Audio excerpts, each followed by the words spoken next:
Il y a 14 milliards d'années, il n'y avait rien. Pas d'étoiles, pas de planètes, pas de lumière, même pas l'espace vide tel que nous le connaissons aujourd'hui. Puis, en moins d'une seconde, quelque chose d'incroyable s'est produit. Le néant a explosé et s'est transformé en tout ce qui existe. D'abord est venue l'énergie pure, plus chaude que tout ce que nous pouvons imaginer. Puis, cette énergie s'est transformée en particules minuscules qui se sont unies pour former des atomes, qui ont créé des étoiles, qui ont construit des galaxies. Mais voici le mystère qui empêche les scientifiques de dormir.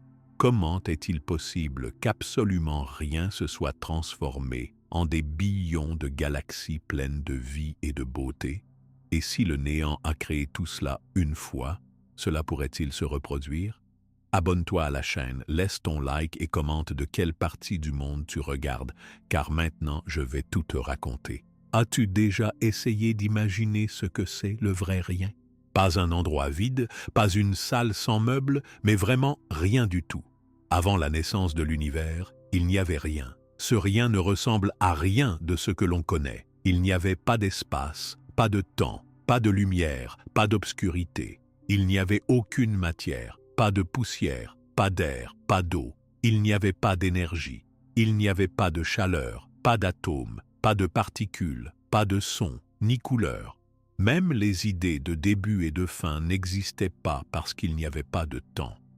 Imagine une feuille blanche. Ce n'est pas encore le vrai rien. Une feuille blanche existe déjà. Le vrai rien, c'est l'absence complète de tout.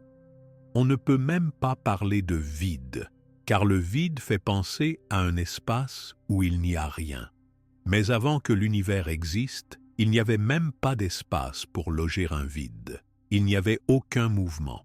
Rien ne bougeait, rien ne changeait. Il n'y avait aucune force, aucune règle pour diriger quoi que ce soit. Les lois de la nature, comme l'attraction ou la chaleur, n'étaient pas encore là. Il n'y avait pas de distance car rien n'existait pour les mesurer. On ne pouvait ni compter, ni voir, ni sentir quoi que ce soit, car rien n'était là. Aucun bruit n'était possible, aucune brise, aucune secousse, aucune lumière. Même la nuit noire n'existait pas, car pour l'obscurité, il faut d'habitude qu'il existe de la lumière qui a disparu. Or, il n'y avait même pas cette possibilité. Le rien avant l'univers n'était donc pas le rien que l'on utilise dans la vie de tous les jours. C'était une absence totale que l'on ne peut même pas vraiment imaginer. Quand on ferme les yeux, on voit du noir. Mais le noir existe déjà. Il vient du fait qu'il n'y a pas de lumière qui frappe nos yeux. Mais avant l'univers, il n'y avait même pas Dieu pour percevoir. Pas de lumière, pas de noir, rien. On ne peut même pas donner un lieu à ce rien, car il n'existait aucun quelque part. Il n'existait aucun avant ou après, parce que le temps n'avait pas encore commencé. Rien n'indiquait que le temps devait démarrer à un moment. Rien n'indiquait non plus qu'un espace pouvait exister. Les mots « où » et « quand » n'ont aucun sens quand on essaye d'en parler. Dans ce rien, il n'y avait pas de différence, pas de séparation, car rien ne se distinguait d'autre chose.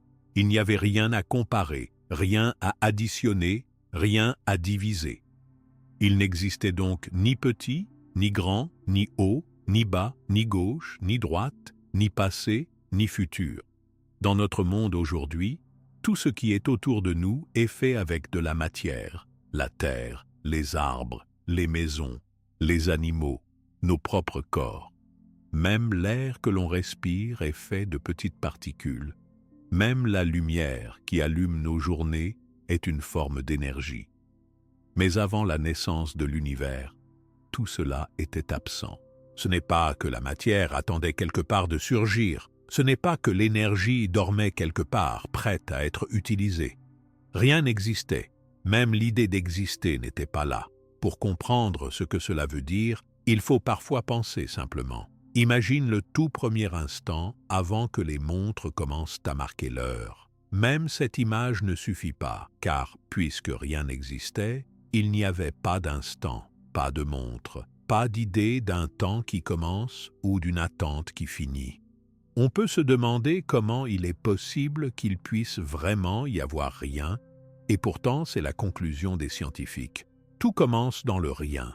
Rien de notre univers n'était présent avant. On ne peut pas voyager dans ce néant. Si l'on essaie de penser à revenir en arrière aussi loin que possible, on finit par atteindre un point où il ne reste rien. On atteint ce moment où ni astre, ni planète, ni atome, ni lumière, ni espace, ni temps, ni chaleur, ni bruit, ni loi de la nature n'existent encore. Rien n'est là pour être déplacé ou remarqué. L'histoire de l'univers commence justement parce qu'à un moment donné, ce rien absolu va changer. On pourrait essayer de représenter ce rien avec une longue attente, mais même l'attente suppose le temps. Or, il n'y avait rien qui passe. Pas de secondes, pas de minutes, pas de jours, pas d'années. Rien ne coulait, rien ne s'arrêtait, rien ne vieillissait ou ne débutait. Le néant était sans rythme, sans passage, sans limite. Dans la vie, tout ce que l'on connaît change ou évolue. Une personne grandit, un animal court, un arbre pousse, l'eau coule. Mais avant le début de tout, ce n'était pas ainsi. Il n'y avait rien qui puisse un jour devenir autre chose. Il n'y avait rien qui puisse même, à force de patience, commencer à exister. Même l'idée de début était sans sens. La science moderne nous dit que même les lois qui rendent possible la chaleur, l'attraction, la lumière, la matière ne s'appliquaient pas encore. Elles n'existaient pas non plus. Rien ne garantissait que quelque chose allait un jour apparaître. Peut-on donner une durée à ce néant? Non, ce n'est pas possible. Parce que le temps n'existait pas. On ne peut pas dire qu'il y a eu 100 ans, 1000 ans ou 1 milliard d'années de néant, car le temps n'était tout simplement pas encore là. Il n'y avait rien à compter, rien à mesurer, rien à attendre. On ne peut pas non plus parler d'un lieu. Il n'y avait pas d'endroit à explorer, ni de direction à suivre. Rien ne se cachait dans un coin. Il ne s'agit pas d'un grand espace vide où il manque juste quelque chose, mais d'une absence totale d'espace. Aucun endroit ne pouvait devenir plus grand ou plus petit, plus chaud ou plus froid, plus près ou plus loin, car rien de tout cela n'avait encore commencé à exister. On pourrait demander, est-ce que ce rien allait durer pour toujours? Est-ce qu'il était stable ou bien prêt à changer dès qu'une occasion se présentait? Mais toujours et occasion ne veulent rien dire quand ni le temps, ni l'espace, ni les lois de la nature n'existent encore. Personne ne peut vraiment se représenter ce qu'est l'absence totale de tout. Notre esprit est fait pour penser à des objets, à des couleurs, à des odeurs, à des moments. Mais dans le néant avant le début de l'univers, même ces idées n'avaient pas de sens. Pourquoi est-il important de comprendre qu'il n'y avait rien? Parce que pour apprécier le début de tout ce qui existe, il faut d'abord se rendre compte d'où l'on part. Ce n'est pas d'un chaos, ce n'est pas d'un bruit, ce n'est pas d'un grand sommeil, mais d'un néant parfait. Ce néant parfait n'a pas d'histoire à raconter, car il n'y a pas d'événement possible. Rien ne pouvait arriver, rien n'a changé pendant ce néant. Aucun bruit, aucune lumière, aucune trace ne pouvait apparaître ou se perdre. Il n'y avait pas de souvenirs à créer, pas de projets à lancer, pas d'ébauche de commencement. On peut alors se demander comment, à partir de ce rien absolu, quelque chose a pu surgir, car sans matière, sans énergie, sans loi de la nature, sans point de départ, rien ne devrait pouvoir arriver. Pourtant, un jour, ou plutôt à un tout premier instant qui marque le début du temps, quelque chose a changé. Sans prévenir, ce néant a laissé place à un tout nouvel état. Un état avec de l'énergie, de la chaleur, un point minuscule où tout allait commencer. Mais avant que cela ne se produise, tout était néant. Une situation sans changement possible, sans bruit, sans lumière, sans mouvement, sans durée, sans loi, sans espoir, sans attente, sans rien. Ce moment-là, ce néant total, c'est d'où part tout ce que nous connaissons maintenant. Toute l'histoire de la matière, de l'univers, de la lumière, des étoiles, des planètes et de la vie commence à partir de ce rien. Lorsque, soudainement, ce rien parfait a cédé la place à autre chose, tout a changé. Mais avant cela, il n'y avait rien, et il n'aurait pas été possible d'attendre, de remarquer, de calculer, ou même de savoir qu'un univers pouvait naître. Ce rien, cette absence de tout, marque un début invisible, un point de départ impossible à percevoir avec nos sens. Il précède tout, et seul un changement totalement neuf pouvait sortir ce néant de sa tranquillité parfaite. Tout à coup, dans cette absence totale, il se passe quelque chose de complètement nouveau. Il n'y avait pas d'indice, pas de signe annonciateur, pas de raison connue. Pourtant, à un certain instant, quelque chose d'inédit se produit. Une énergie immense apparaît sans prévenir, apportant avec elle l'espace et le temps qui n'existaient pas avant. Ce n'est pas simplement de la lumière ou de la chaleur, ce qui surgit est beaucoup plus fondamental. C'est la toute première apparition de quelque chose là où il n'y avait rien. Cette énergie ne vient pas de l'extérieur, car il n'y avait pas d'extérieur. Elle n'est pas arrivée dans un endroit vide, puisque l'endroit lui-même n'existait pas encore. Ce nouvel état d'énergie ne s'est pas ajouté au néant, il a créé l'espace en même temps que lui-même. Maintenant, il existe de l'énergie et il existe un espace, même minuscule. À partir de ce moment, le temps a aussi commencé à s'écouler. Avant, le temps n'existait pas. Maintenant, il existe un avant et un après. Les chercheurs appellent ce moment le commencement de l'univers. Cela s'est produit il y a près de 14 milliards d'années, c'est-à-dire il y a vraiment très longtemps. Depuis ce changement, tout ce que l'on connaît aujourd'hui a pu exister. Cet événement n'est pas une explosion dans un vide, parce que c'est vraiment le début de tout. Il n'y a pas de dehors, il n'y a que ce qui vient d'apparaître. L'énergie qui naît à cet instant n'est pas dispersée partout. Elle est rassemblée dans un volume extrêmement petit. Ce point minuscule est rempli d'une énergie incroyablement intense et chaude. C'est difficile à imaginer, car on ne connaît aujourd'hui rien d'aussi concentré ou d'aussi chaud. À ce tout début, cette énergie domine absolument tout. Il n'y a pas encore de matière, il n'y a pas encore de particules. Il n'y a que cette énergie extrême qui occupe tout l'espace qui existe à ce moment. Cette naissance de l'énergie marque le tout premier moment où les lois de la nature commencent à agir. Pourtant, à ce stade, elles ne sont pas encore tout à fait les mêmes que celles que l'on voit aujourd'hui. Les règles qui dirigent aujourd'hui la matière, la lumière et le mouvement ne sont pas totalement formées. Le temps commence à s'écouler, mais il ne ressemble pas encore au temps que l'on connaît tous les jours. À la toute première fraction de seconde, l'énergie et l'espace n'ont pas encore d'aspect familier. Les mots que l'on utilise pour parler d'objets, de chaleur ou de distance ne suffisent pas à décrire cet état étrange. Pourtant, c'est là, dans ce début, que l'histoire de l'univers prend racine. Personne n'a observé directement ce moment-là, car il est bien trop ancien et différent de tout ce que l'on peut voir. Mais les scientifiques utilisent les mathématiques et les lois de la physique pour comprendre ce qui s'est passé. Ils savent que l'univers commence avec une énergie énorme, une chaleur immense, un espace minuscule, mais qui contient déjà tout ce qui va exister plus tard. Cet état est instable, il ne va pas durer. Peu à peu, ce nouvel univers, encore très jeune, va commencer à évoluer. L'énergie reste immense, mais déjà des changements sont en route.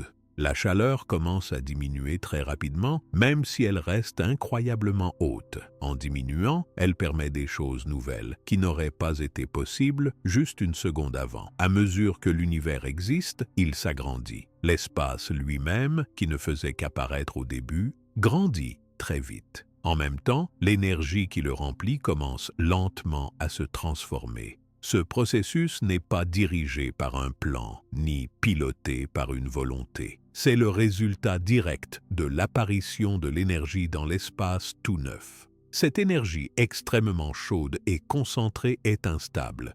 Elle cherche à s'étendre, à s'organiser différemment, simplement parce que c'est ce que les lois naturelles imposent. Au bout de très peu de temps, l'énergie commence à s'étaler et à devenir plus froide. Même si tout va très vite, les changements au début sont aussi très compliqués à décrire avec nos mots, car tout ce que nous connaissons aujourd'hui, la lumière, la matière, le vide, n'existe pas encore. Ce n'est qu'un océan d'énergie, très dense, très chaude, où l'espace et le temps viennent tout juste de naître. Au cœur de ce nouvel univers, il n'y a rien de solide, il n'y a pas de planète, de roche ou de poussière. Il n'y a pas non plus de lumière comme nous pouvons la voir, car la lumière aussi a besoin de conditions spéciales pour exister. À la naissance de cette énergie, tout est dans un état différent, qui ne ressemble à rien de ce qui se trouvera plus tard dans l'univers. L'espace est petit, mais il contient déjà toutes les possibilités futures cachées dans cette énergie unique. Ce moment différencie l'avant et l'après. Avant lui, il n'y avait rien. Pas d'espace, pas de matière, pas de temps, pas de loi. Maintenant, il existe de l'énergie, un espace, un début de temps et quelques règles qui commencent à agir. L'univers a commencé, et même si tout est encore très primitif, c'est la toute première étape de tout ce qui suivra. C'est ce que l'on appelle parfois le moment originel. On pourrait se demander d'où vient cette énergie ou pourquoi elle est apparue à ce moment précis. Personne ne le sait. Les sciences actuelles ne donnent pas de cause ou de raison. Il s'agit du tout premier changement, celui qui rend tout le reste possible. Il n'y a pas d'avant, pas d'autre explication, car avec la naissance de l'énergie, c'est aussi le temps qui commence à exister. Par définition, il n'est pas possible de parler d'un avant différentes manières, car avant, le temps n'existait pas. À l'origine, cette énergie était la seule chose présente. Il n'y avait pas de galaxie, pas d'étoiles, pas de matière, pas de lumière. Rien que cette énergie, très concentrée, très chaude, définie par des lois que l'on comprend encore mal. Cette énergie ne ressemblait pas au vent, ni à la lumière du soleil, ni à la chaleur d'un feu. C'était une énergie nouvelle, dans une forme spéciale, qui n'existe plus telle qu'elle aujourd'hui. Dans ce tout premier instant, l'espace ne fait pas la taille actuelle de l'univers. Il est minuscule, mais il ne reste pas à cette taille. En très peu de temps, il grandit à une vitesse très grande. Ce phénomène s'appelle l'expansion de l'univers. Cette expansion est rapide. Au tout début, l'espace lui-même, qui n'existait pas avant, s'agrandit de plus en plus. À chaque fraction de temps qui passe, la quantité d'espace augmente et l'énergie qui remplit cet espace commence doucement à perdre de sa chaleur. Au début, ce refroidissement est très rapide. Cela a des conséquences énormes. Quand l'énergie se refroidit un peu, des transformations nouvelles deviennent possibles. Toute la suite de l'histoire de l'univers dépend de ces premiers instants où l'énergie naît, chauffe, puis commence à se refroidir. Il faut bien comprendre que cette évolution n'est pas simple. Les lois de la physique que l'on connaît aujourd'hui ne s'appliquent pas parfaitement au tout premier moment. Il existe des limites à notre savoir. Pourtant, grâce aux observations, aux calculs et aux expériences, on sait que l'univers, au début, était dominé uniquement par une énergie extrême. Aucun objet n'existait, pas même une particule, pas même un atome. Cette énergie première constituait tout ce qui existait. Elle remplissait tout l'espace, elle dirigeait le temps et elle était la source de ce qui allait devenir la matière. L'univers ne ressemble encore à rien de familier. Il n'existe ni lumière ni obscurité. La chaleur est telle que tout objet encore inexistant se dissoudrait immédiatement. Le plus impressionnant est la quantité de chaleur et de densité de cette énergie. Les spécialistes disent qu'il n'y a aucune chose aujourd'hui dans l'univers qui soit aussi chaude ou aussi dense que ce début. Cette chaleur extrême est indispensable. Sans elle, rien ne pourrait se transformer plus tard en matière.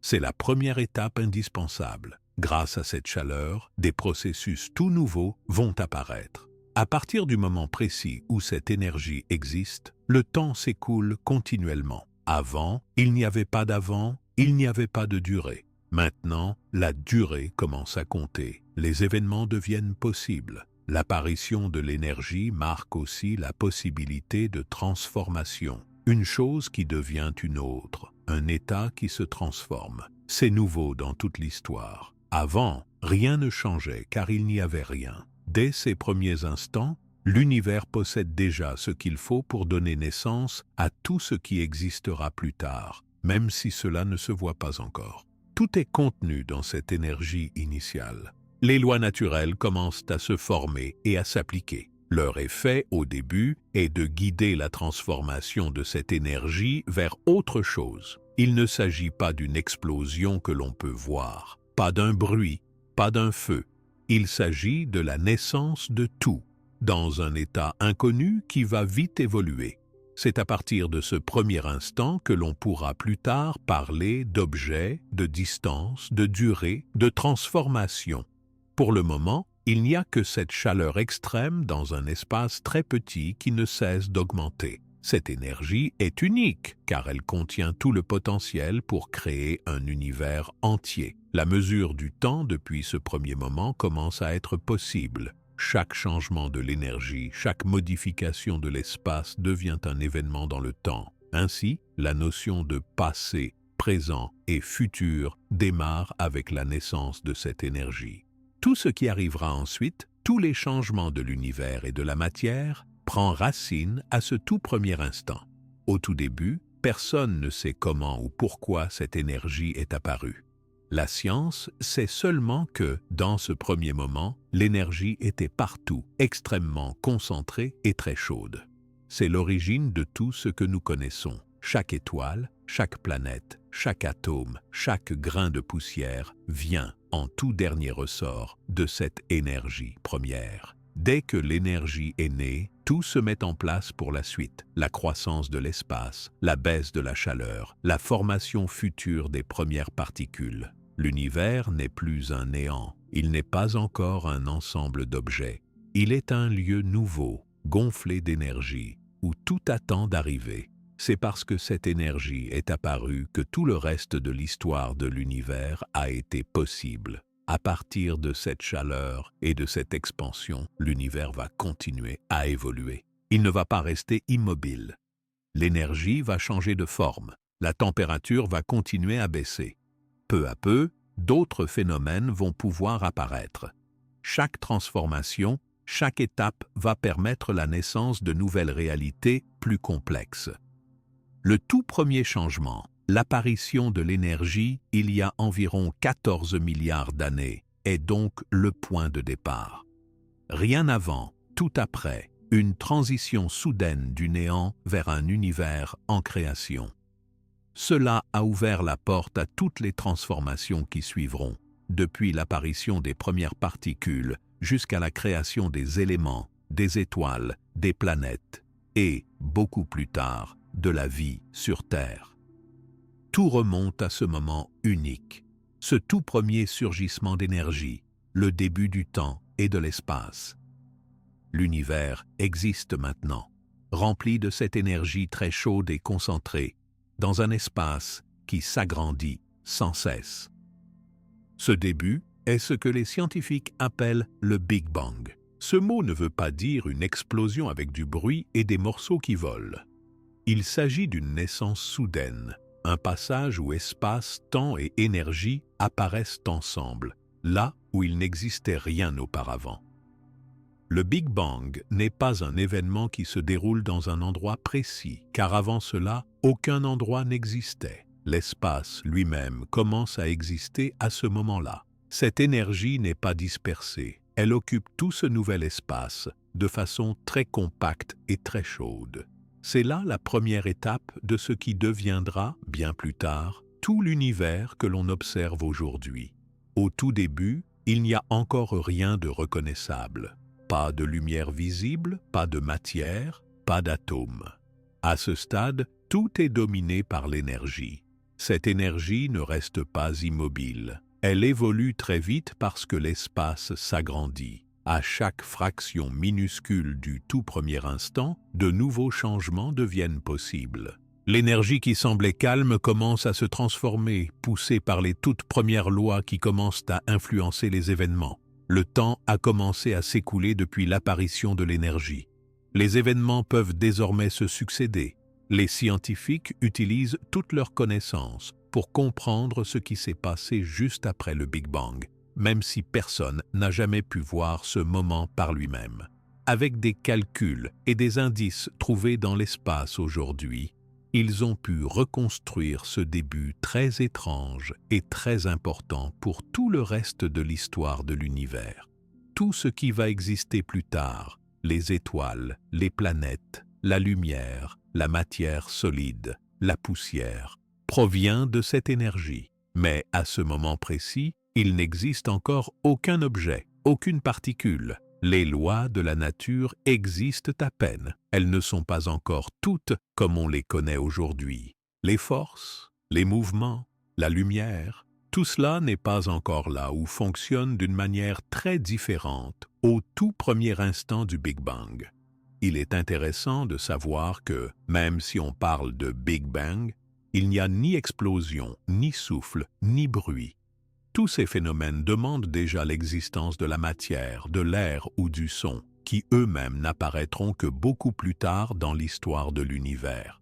Ici, tout ce qu'il y a, c'est de l'énergie, concentrée et chaude, présente partout, occupant chaque partie de l'espace qui vient à peine de naître. L'univers, à ce moment du Big Bang, est aussi très petit. On parle d'une taille vraiment minuscule, bien plus petite que ce que l'on peut voir. Mais il ne va pas rester à cette taille. En un temps extrêmement court, l'espace s'agrandit. Cette expansion de l'univers est le tout premier mouvement que connaît tout ce qui existe. L'espace devient chaque seconde de plus en plus vaste. À mesure qu'il s'étend, l'énergie commence à se répartir différemment. Cette expansion de l'univers n'est pas une chose qui a fini. Encore aujourd'hui, l'univers continue de grandir. Mais aux tout premiers instants, la croissance de l'espace est extrêmement rapide. Ce phénomène permet à l'énergie de se refroidir peu à peu, car quand l'espace grandit, l'énergie concentrée devient un peu moins chaude. Cette baisse de température est très importante, car elle va permettre la suite. Tant que la température reste très élevée, rien ne peut se former. Tout est trop agité, trop chaud, trop compact. Mais avec chaque instant qui passe, l'énergie se transforme, le temps avance, et bientôt de nouvelles possibilités se présentent. Tout ce qui existera plus tard n'aurait pas été possible si cette énergie ne s'était pas transformée et si l'espace ne s'était pas élargi comme cela. Les scientifiques savent que ce tout premier instant, le Big Bang, marque le point de départ de tout. Le temps, l'espace, l'énergie. À partir de là, la transformation ne s'arrête plus. Tout change peu à peu. Dans cette phase très précoce, les lois de la nature ne sont pas encore toutes telles que nous les connaissons. Il faut attendre des instants minuscules pour que certaines lois se mettent en place, puis pour que certaines forces se séparent, et enfin pour que des particules très simples commencent à exister. Mais pendant les toutes premières fractions de seconde, ce n'est que l'énergie qui occupe le devant de la scène. Il n'y a pas de lumière visible, pas d'atomes, pas de couleurs, pas de son. Il n'y a que l'espace qui gonfle, le temps qui commence à s'écouler et l'énergie qui se prépare à changer de forme. L'énergie originelle du Big Bang n'a pas la même forme que l'énergie que l'on connaîtra plus tard sous la forme de chaleur, de lumière ou de mouvement. C'est une énergie première qui s'exprime par la température extrême et la densité immense de l'espace naissant. Cette énergie ne peut pas être vue, ne peut pas être sentie par un être vivant, car aucun être vivant n'existe encore.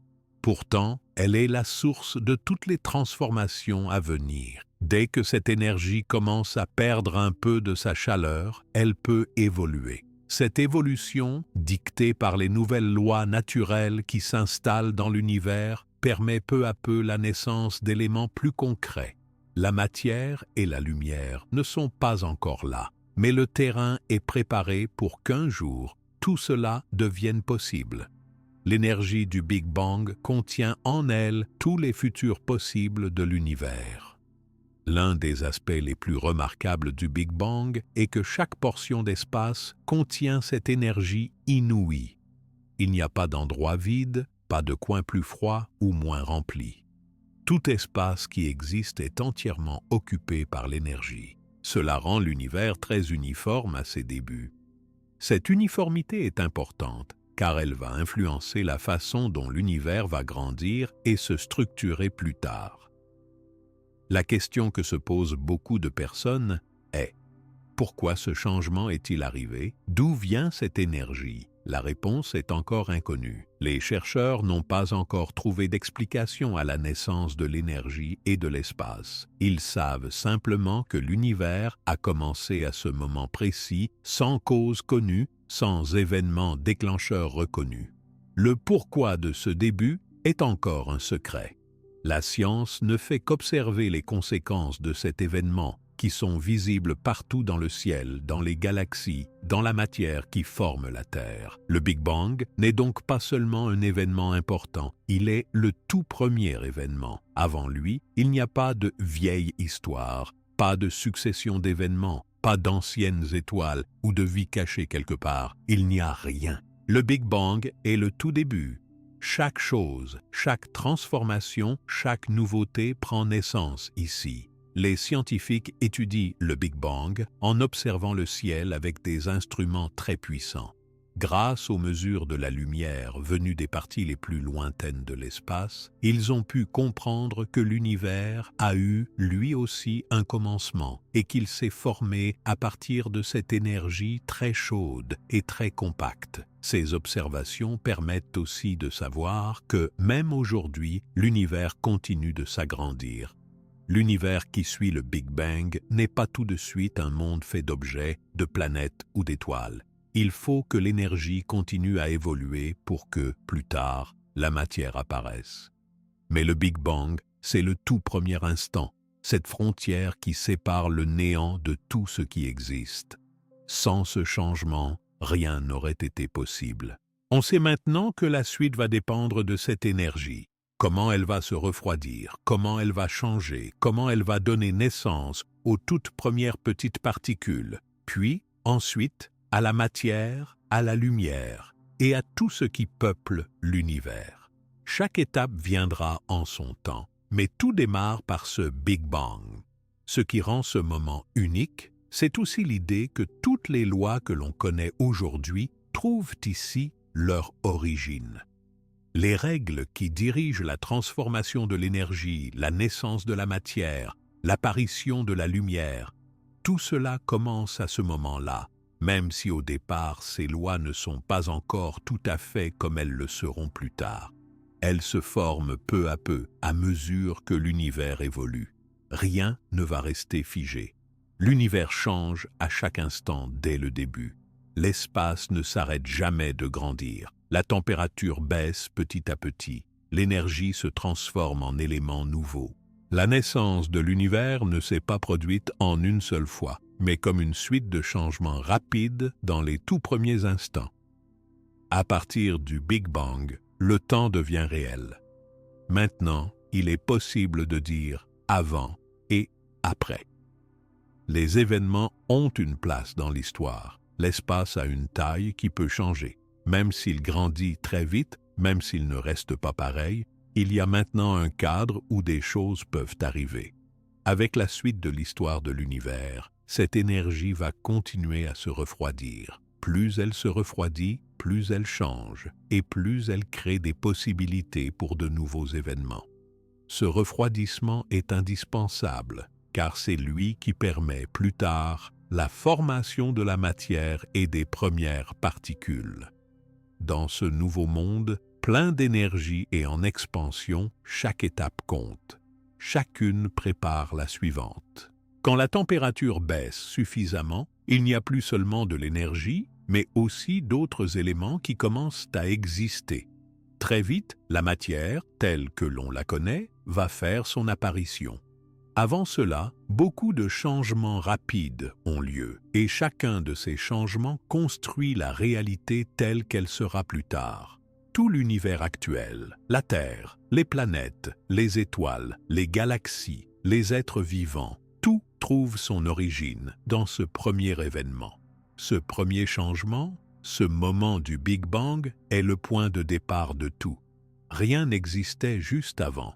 Après ce moment, tout devient possible. L'espace, le temps, l'énergie, puis bientôt la matière et la lumière commencent leur longue transformation. Le processus est lancé. L'histoire de l'univers a véritablement commencé. Dans cet univers en train de grandir, l'énergie continue de se modifier à chaque instant. L'espace ne s'arrête pas de s'étendre, le temps avance et tout change très rapidement. La chaleur reste immense, mais elle commence déjà à diminuer, même si elle est encore plus grande que tout ce qui existe aujourd'hui. Ce refroidissement devient très important. C'est grâce à cette baisse de la température que de nouveaux phénomènes vont apparaître. Le passage de l'énergie très chaude à une énergie un peu moins chaude ouvre la porte à la création de nouvelles choses. Quand l'univers vient juste de commencer, il est impossible pour la matière de se former. Tout est trop agité et trop brûlant. Rien n'arrive à rester stable. Mais à mesure que la chaleur baisse, l'énergie commence à se comporter différemment. Il faut seulement une toute petite fraction de seconde après le début, mais déjà la température a changé. Ce détail rend possible l'apparition des toutes premières briques qui serviront plus tard à fabriquer la matière. Durant les premiers instants, l'énergie remplit chaque partie de l'espace. Elle danse, bouge, s'agite à des vitesses très grandes et reste incroyablement chaude. Cette agitation ne dure pas très longtemps. Très vite, l'énergie commence à se diviser et à donner naissance à ce qu'on appelle des particules élémentaires. Ces particules sont minuscules, beaucoup plus petites que tout ce que l'on peut imaginer, mais elles sont les bases de tout ce qui deviendra solide, liquide ou gazeux dans tout l'univers. Les premières particules qui apparaissent sont de plusieurs sortes.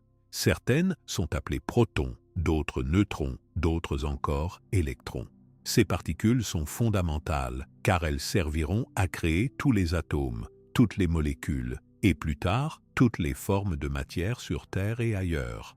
Pendant ce tout début, ces particules sont libres. Elles se déplacent très vite parce que la chaleur reste encore énorme. Elles ne s'attachent pas encore les unes aux autres. À ce moment-là, seuls les éléments les plus simples existent.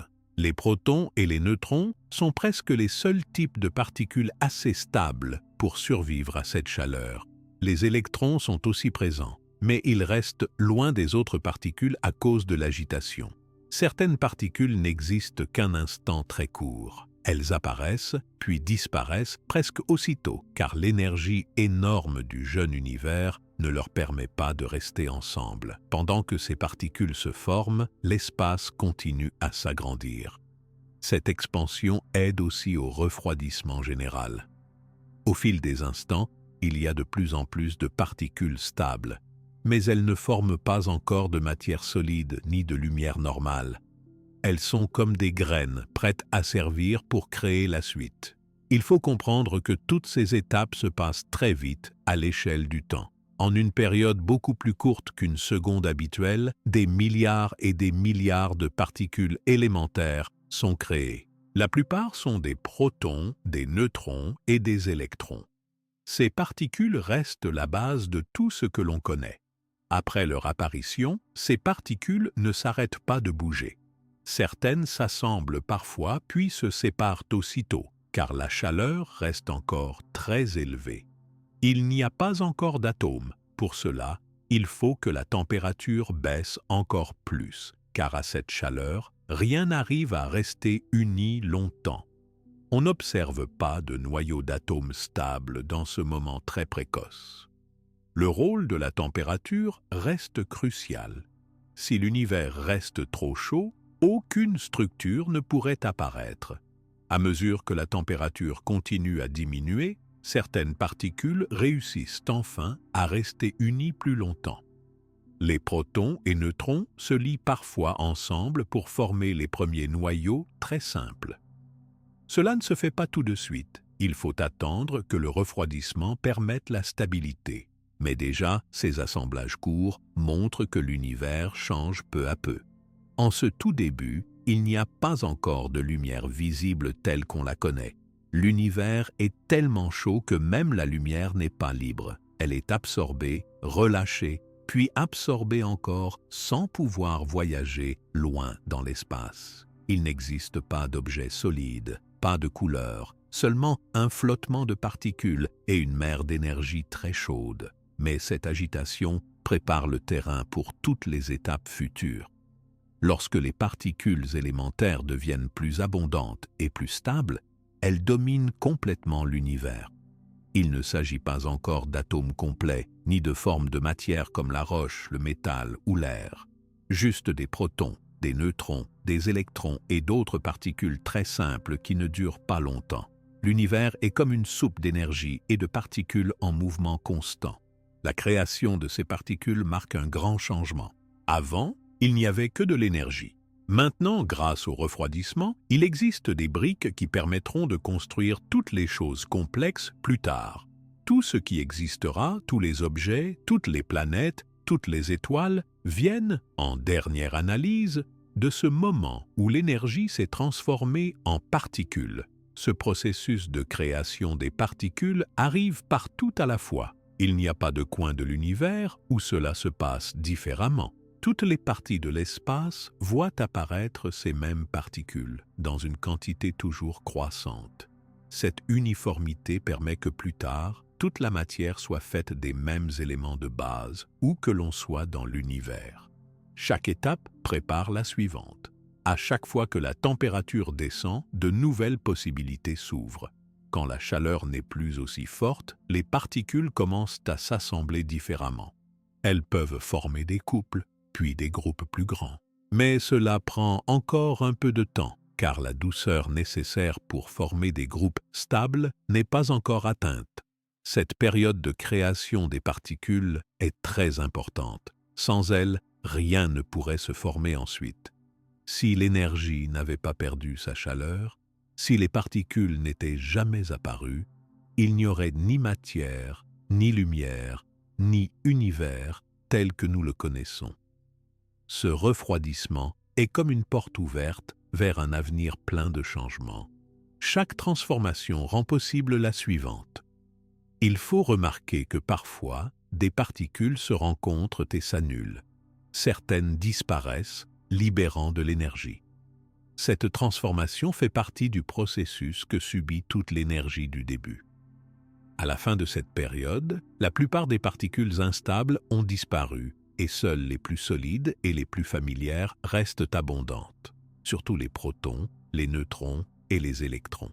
Ce sont eux que l'on va retrouver dans toute la matière de l'univers après. À ce stade, la matière n'est pas encore visible sous forme d'objets, mais elle commence à exister sous forme de ses composants les plus simples. Tout l'univers ressemble à une nuée de particules libres, baignant dans une chaleur forte, toujours en mouvement. Mais chaque minute qui passe, chaque fraction de seconde, rendent possible un nouvel état. La température continue de baisser, la densité d'énergie diminue, de plus en plus de particules survivent et s'organisent mieux. Avec ce refroidissement, l'univers change aussi son aspect général. Il s'agrandit très vite. L'espace disponible devient très vaste en peu de temps. La densité diminue. Et cela aide aussi à la création de nouveaux regroupements. Il faut attendre que la température soit assez basse pour que les protons et les neutrons forment de petits groupements stables, les premiers noyaux. Ils ne sont pas nombreux au début, mais cela va vite changer. Plusieurs centaines de milliers d'années plus tard, la température aura suffisamment baissé pour permettre aux électrons de se rapprocher des noyaux. Mais pour l'instant, l'univers reste dans cette phase où les particules se déplacent rapidement, libres et encore séparées. Ce sont les briques de base de tout ce qui suivra. L'univers est rempli de possibilités. La force qui agit le plus sur ces particules au début est la force nucléaire forte. Elle permet aux protons et aux neutrons de se combiner, mais seulement quand la température est juste assez basse. Les électrons, de leur côté, restent libres plus longtemps, car il faut encore beaucoup de refroidissement avant qu'ils ne soient capturés par les noyaux. Ce moment de l'histoire de l'univers permet aussi la création de petites différences dans la répartition de la matière. Un peu plus de particules ici ou là, un peu moins ailleurs. Ce sont ces différences minuscules qui, beaucoup plus tard, permettront aux nuages de gaz, aux planètes et aux étoiles de se former. Mais pour l'instant, rien n'est encore structuré. Il n'y a que cette mer épaisse d'énergie et de particules. Cette transformation de l'énergie en particules est l'une des grandes clés qui rendra possible l'histoire de l'univers. Sans ce passage, l'énergie resterait dispersée.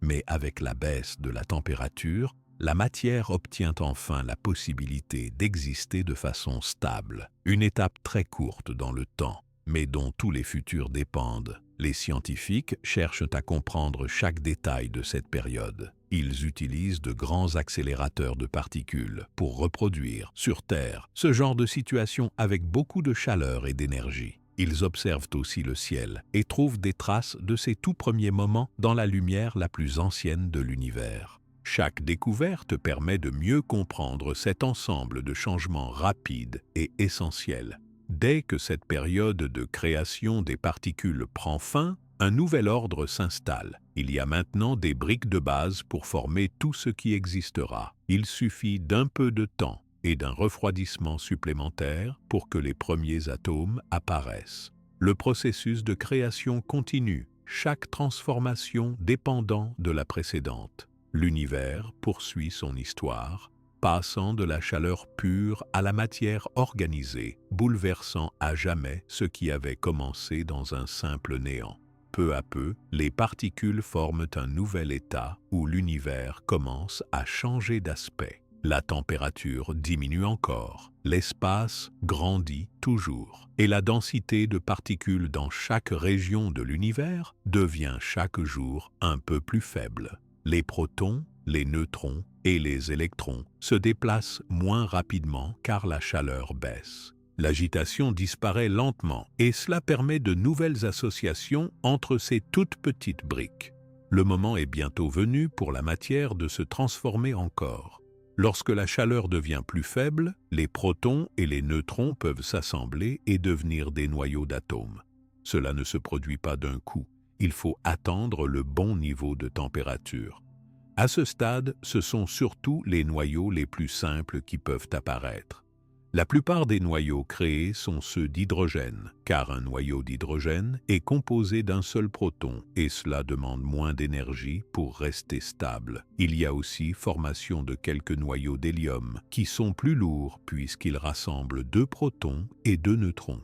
Il arrive qu'un très petit nombre de noyaux de lithium se forment aussi, mais c'est rare. Les électrons, très légers, restent encore séparés.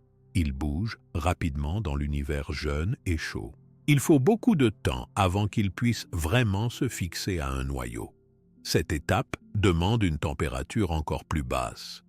Mais déjà, les bases de la matière sont posées. Il y a des noyaux stables, prêts à attirer les électrons dès que les conditions le permettront. Tout l'univers est maintenant rempli de ces nouvelles structures, noyaux d'hydrogène, noyaux d'hélium, un peu de lithium et beaucoup d'électrons libres. L'espace continue de s'agrandir, le temps avance, la température chute doucement. À ce stade, il est impossible de voir des objets. Il n'existe toujours pas de lumière visible dans l'espace, car toute la lumière produite est immédiatement absorbée par les électrons libres. L'univers reste opaque parce que rien ne permet encore aux photons de voyager loin. Pendant des centaines de milliers d'années, ce mélange uniforme domine. Chaque partie de l'univers connaît presque les mêmes étapes, car l'ensemble est très bien mélangé et les différences entre domaines sont encore très faibles. La lumière, pourtant déjà créée, ne peut pas voyager librement. Elle est arrêtée ou absorbée sans cesse par les électrons. L'univers ressemble à une brume chaude et dense, pleine de particules. La suite du refroidissement va tout changer à nouveau. Lorsque la température descend assez bas, quelque chose de neuf devient enfin possible. Les électrons n'ont plus assez d'énergie pour rester seuls, loin des noyaux. Ils commencent à être attirés et capturés par les noyaux d'hydrogène, d'hélium ou de lithium. Cette association donne naissance aux tout premiers atomes. L'atome est formé d'un noyau où se trouvent les protons et les neutrons, autour duquel tournent un ou plusieurs électrons.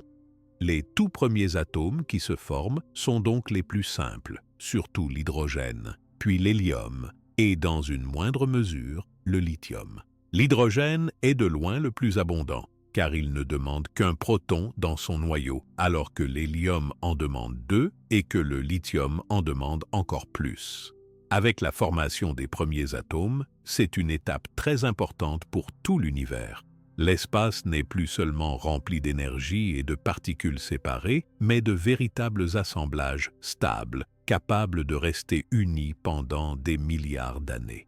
Ce moment, appelé la recombinaison, a permis à la lumière de voyager librement pour la première fois, car les électrons, une fois fixés autour des noyaux, arrêtent d'absorber toute la lumière.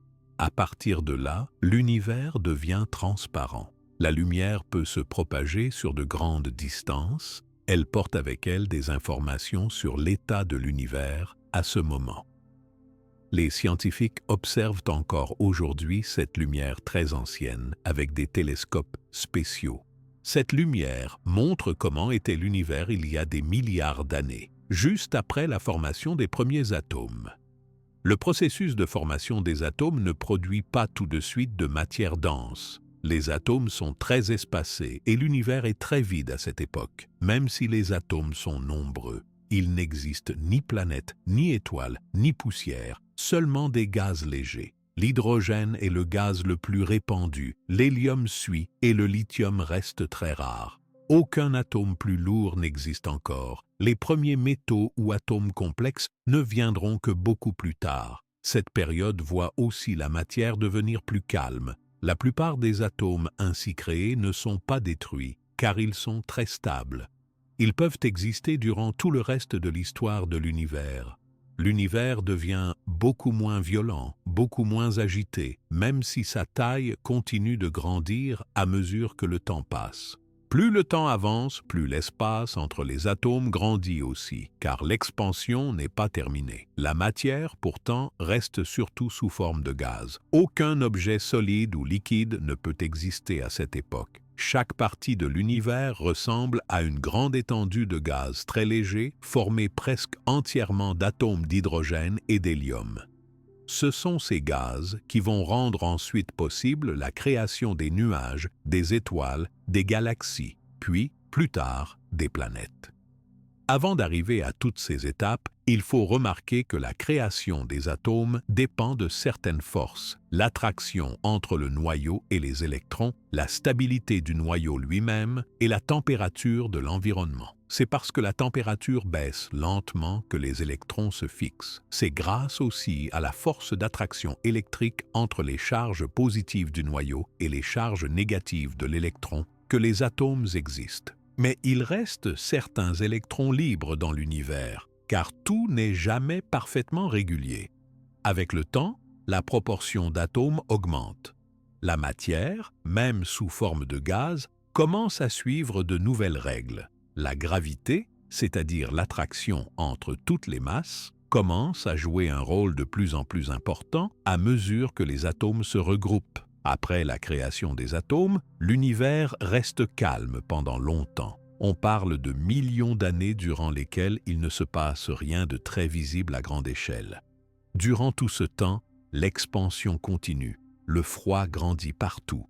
Les atomes, surtout ceux d'hydrogène, se déplacent librement dans l'espace quasiment vide. Leur grande stabilité leur permet d'attendre très longtemps avant de s'assembler à nouveau. Petit à petit, sous l'effet de la gravité, les atomes d'hydrogène et d'hélium commencent à se rapprocher dans certains endroits. De petits nuages se forment, faits seulement de gaz léger. Ces nuages sont souvent très étendus. Ils contiennent des milliards d'atomes, mais restent pourtant légers et peu denses. Rien ne ressemble encore à une étoile ou à une planète. Le processus d'organisation sera très lent. La matière prend donc une toute nouvelle forme. De la simple énergie très chaude au début, puis de particules séparées, l'univers possède maintenant de vrais atomes. Ceux-ci, même s'ils sont légers, deviendront les briques de tous les objets futurs. Tout ce qui se passera ensuite dans l'univers dépend de ces premiers atomes. Ils sont partout, ils durent, ils sont la mémoire du tout début. Il est important de remarquer que les atomes d'oxygène, de carbone, d'azote, de fer, d'or, d'argent ou d'autres éléments plus lourds n'existent pas encore. Tout l'univers ne contient alors que les plus légers des atomes. Cela limite énormément les possibilités pour créer de la complexité. Mais cette simplicité sera la base pour la création future des étoiles et des éléments nouveaux. L'histoire des atomes commence donc avec beaucoup de patience. Aucun objet solide, aucun être vivant, aucune structure complexe. Le gaz d'hydrogène et d'hélium flotte partout et attend. Attendre, pour la matière, c'est simplement suivre les lois naturelles. La gravité attire peu à peu les atomes. La température baisse encore. Les premiers regroupements s'annoncent dans quelques coins de l'espace. Cette période est souvent appelée l'âge sombre de l'univers, car il n'y a pas encore de lumière brillante produite par des objets comme les étoiles. La lumière primordiale issue de la recombinaison continue de voyager, mais aucune source lumineuse nouvelle n'existe encore. L'univers est calme, stable, transparent, mais plutôt sombre. En étudiant cette époque, les chercheurs essaient de comprendre exactement à quel rythme se forment les atomes, comment se répartissent le gaz, l'espace, la gravité, et comment naîtront les premières structures. Les télescopes modernes peuvent encore détecter les traces de la première lumière qui a circulé après la formation des atomes, appelée le fond diffus cosmologique. Ces traces sont la mémoire du passage du chaos à un monde d'atomes et de lumière. La naissance des premiers atomes est donc une étape essentielle. Si elle ne s'était pas produite, l'univers serait resté un océan de particules séparées. Mais grâce à l'association des noyaux et des électrons, grâce au refroidissement très lent de l'espace, le monde a pu franchir un nouveau pas. À partir de ce moment, tout est prêt pour la suite. Les atomes, les plus simples qui soient, forment le gaz de base de tout ce qui viendra. Bientôt, lentement, la gravité leur permettra de se rapprocher, de faire des nuages plus denses et de donner naissance à ce qui deviendra le décor du ciel, la lumière des étoiles et la diversité des éléments plus lourds. Mais tout commence à partir de ces minuscules atomes, patiemment créés dans le silence froid et immense de l'univers jeune. Dans cet univers calme et rempli d'atomes simples, la gravité commence à transformer peu à peu la matière. C'est une force invisible qui attire chaque atome vers d'autres atomes. Cette force agit partout sans arrêt. Même quand la distance est très grande, la gravité travaille toujours doucement sur chaque atome, chaque molécule de gaz d'hydrogène ou d'hélium. Pendant longtemps, rien ne semble changer à grande échelle. Les gaz légers qui forment l'essentiel de la matière sont répartis dans tout l'espace. Mais la gravité ne dort jamais, elle agit lentement. Petit à petit, à certains endroits dans l'univers, les atomes d'hydrogène et d'hélium se rapprochent. Ce sont les débuts de regroupement. Parfois, dans un volume d'espace un peu plus dense que les autres, la matière forme des nuages de gaz. Ces nuages ne se voient pas à l'œil nu, mais ils grandissent sans bruit. La gravité attire de plus en plus d'atomes vers ces endroits où il y a déjà un peu plus de matière. Plus il y a de gaz dans un nuage, plus sa propre gravité devient forte, ce qui attire encore plus d'atomes. Des millions d'années passent, des milliards et des milliards d'atomes rejoignent ces mêmes nuages. La matière s'accumule, la densité augmente. Il ne se passe encore rien de visible, mais à l'intérieur, les conditions changent tout doucement. La pression augmente au cœur des plus gros nuages de gaz. Progressivement, la température aussi commence à grimper dans le centre de ces regroupements. Rien n'est encore très chaud, mais tout est prêt pour de nouvelles transformations. Ainsi, Dans les parties les plus denses des nuages gigantesques, la force de la gravité atteint enfin un seuil important. La pression et la chaleur deviennent si fortes à l'intérieur qu'il se passe quelque chose de tout à fait nouveau. La matière commence à se transformer. Jusqu'ici, les atomes d'hydrogène et d'hélium n'avaient servi qu'à former des gaz froids et légers. Maintenant, ils vont permettre l'apparition d'objets brillants. Le moment arrive où, au centre de quelques nuages de gaz, la température atteint des millions de degrés. À ce point, de nouvelles réactions deviennent possibles. Les atomes d'hydrogène sont tellement rapprochés par la pression et la chaleur qu'ils fusionnent. C'est la naissance des premières étoiles. Ce processus s'appelle la fusion nucléaire. Les noyaux d'hydrogène s'assemblent pour former des noyaux d'hélium. Chaque fois que cette fusion a lieu, elle libère beaucoup d'énergie sous forme de lumière et de chaleur. Une étoile, c'est un morceau très massif de gaz qui brille grâce à ces réactions. Cette lumière éclaire l'espace autour d'elle. Pour la toute première fois, l'univers voit naître des points de lumière. Ce sont les premières étoiles qui brillent dans la nuit noire, éparpillées parmi les nuages de gaz. La création des étoiles change tout dans l'univers. La lumière traverse l'espace, la chaleur se propage, de nouvelles possibilités apparaissent partout où une étoile existe. Quand une étoile se forme, elle attire autour d'elle encore plus de matière. Elle influence la structure des nuages de gaz environnants. D'autres étoiles peuvent alors naître dans le même nuage, parfois très proches les unes des autres. Un même nuage de gaz peut donner naissance à des centaines ou même des milliers d'étoiles. Ces regroupements d'étoiles sont appelés amas d'étoiles. La naissance des étoiles prend beaucoup de temps. Les nuages de gaz doivent se contracter pendant des millions d'années avant que l'intérieur ne devienne assez chaud. Plusieurs conditions doivent être réunies. Il faut une masse suffisante de gaz, des pressions élevées, un centre dense. À chaque étape, la gravité ne cesse d'attirer plus de matière. Ce processus n'a rien de rapide. Il dépend de la quantité de matière et de la taille du nuage. Au début, les premières étoiles qui naissent sont énormes. Elles ont beaucoup plus de masse que le Soleil que nous connaissons aujourd'hui. Elles brillent très fort et sont très chaudes. Mais leur vie est aussi très courte, car plus une étoile est massive, plus elle consomme rapidement son carburant d'hydrogène. Ces premières étoiles vivent parfois seulement quelques millions d'années.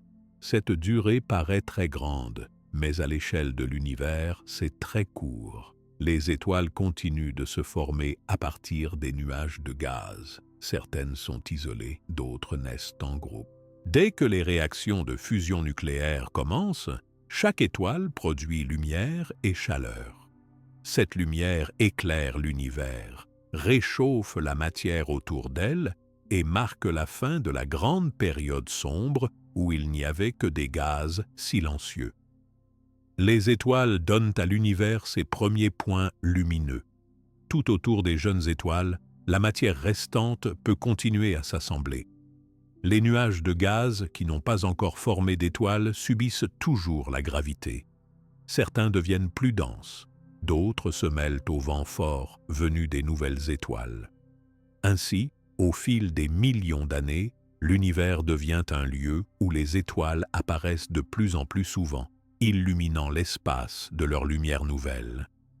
Les étoiles jouent un rôle essentiel dans tout ce qui va arriver. Lorsqu'une étoile est là, la matière autour d'elle subit de nouvelles influences. Sa lumière peut mettre en mouvement des particules de gaz, sa chaleur peut faire naître d'autres formations. Si une étoile est très grosse, elle peut changer fortement la région qui l'entoure rien que par son existence.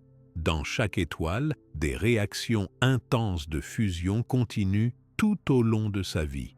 Ce sont ces réactions qui permettent aux étoiles de briller. Au centre de chaque étoile, les noyaux d'hydrogène continuent de fusionner pour créer de l'hélium. Peu à peu, l'étoile consomme son stock d'hydrogène.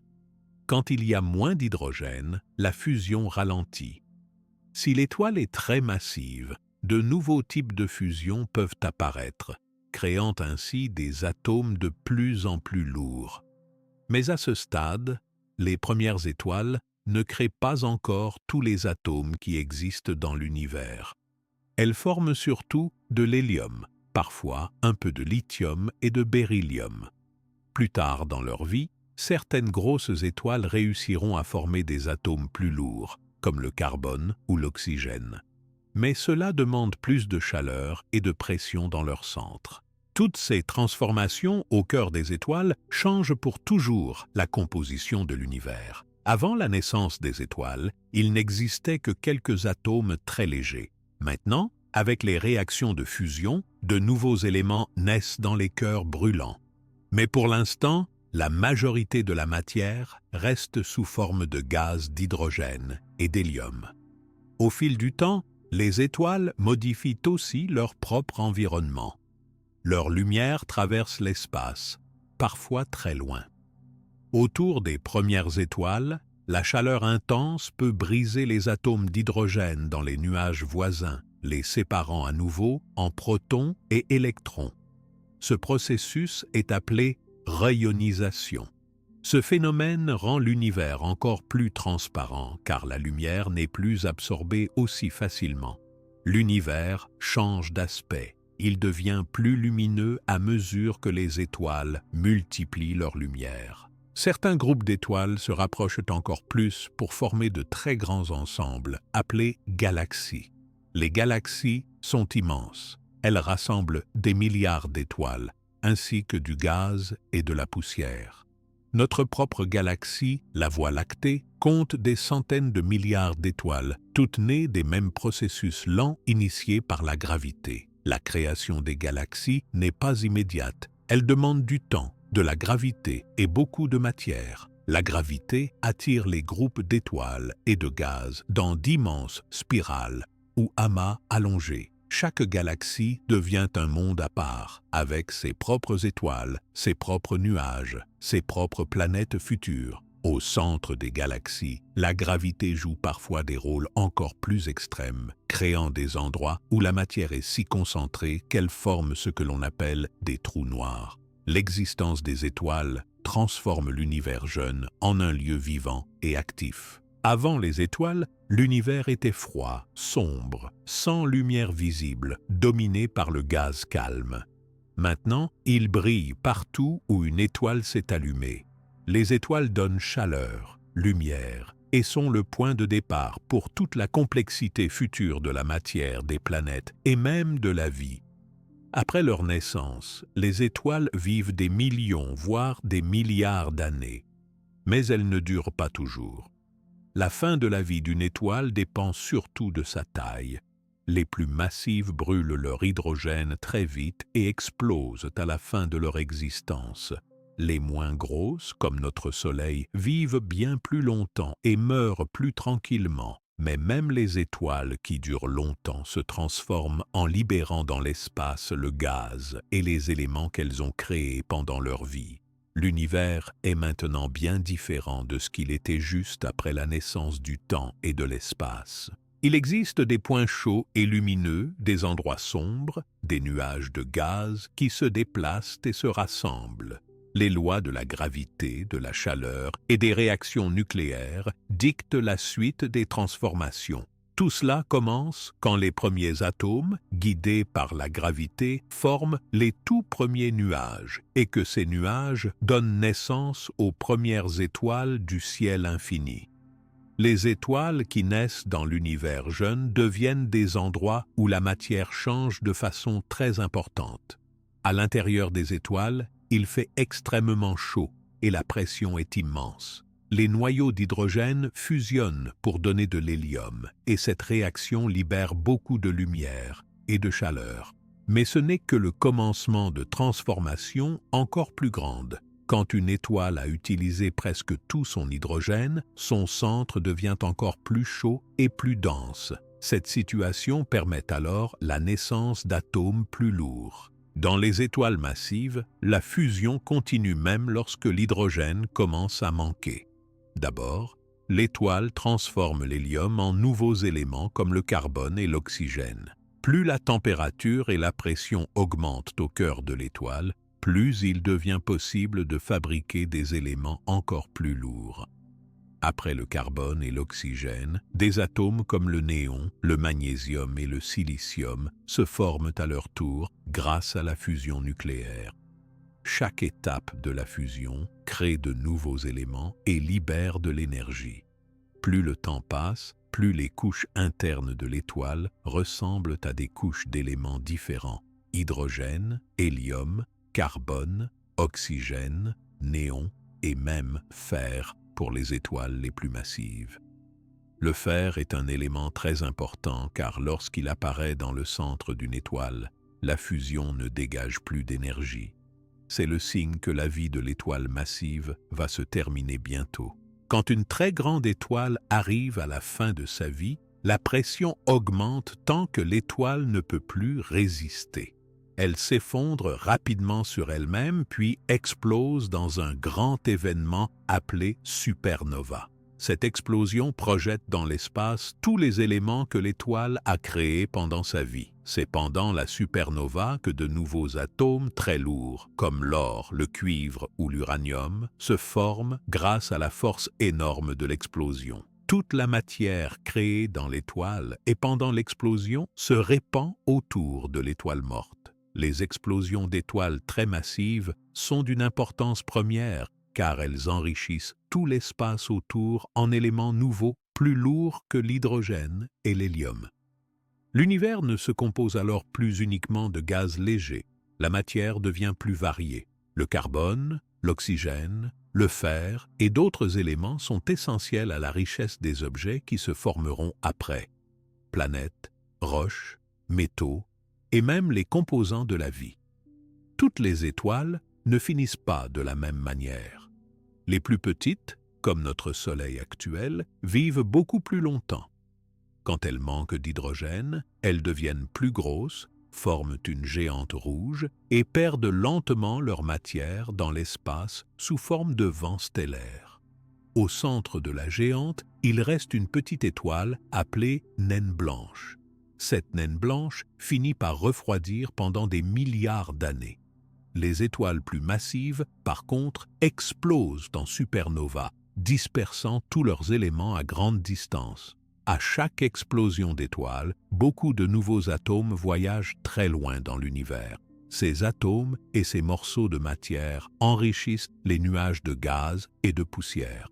Quand d'autres étoiles naîtront plus tard, elles pourront être faites non seulement d'hydrogène et d'hélium, mais aussi de carbone, d'oxygène, de fer et de nombreux autres éléments. Cela change pour toujours la composition de la matière dans l'univers.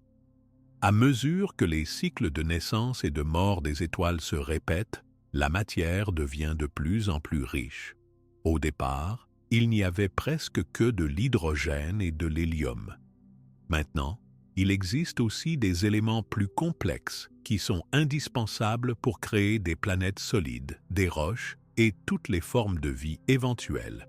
Lorsqu'une étoile explose, la matière libérée commence à se mélanger au gaz qui entoure l'étoile. Cette matière, faite d'éléments nouveaux, voyage parfois pendant des millions d'années avant de s'intégrer à de nouveaux nuages et donner naissance à d'autres étoiles et planètes. Tout ce que l'on touche, chaque goutte d'eau, chaque grain de sable, contient des atomes qui sont passés à l'intérieur d'une étoile ancienne un jour. Les étoiles les plus anciennes, celles qui naissent peu de temps après la création des premiers atomes, n'ont presque pas d'éléments lourds. Leurs descendants deviendront de plus en plus riches en éléments nouveaux grâce aux supernovas successives. Ainsi, plus le temps passe, plus l'univers devient complexe et varié. C'est cette variété qui permet plus tard la naissance de mondes solides, de mers, d'air et de conditions pour la vie. Le rôle des étoiles comme forge chimique est donc essentiel. Les réactions nucléaires dans leur cœur puis leur explosion libèrent des éléments sans lesquels la vie ne pourrait pas exister. L'oxygène est indispensable dans les planètes où il y aura de l'air et de l'eau. Le carbone forme la base de tous les êtres vivants. Le fer entre dans la composition des sols et des roches solides. Tous ces éléments commencent dans les étoiles et voyagent ensuite dans l'espace. L'espace qui entoure les étoiles mortes devient alors une sorte de réservoir d'éléments.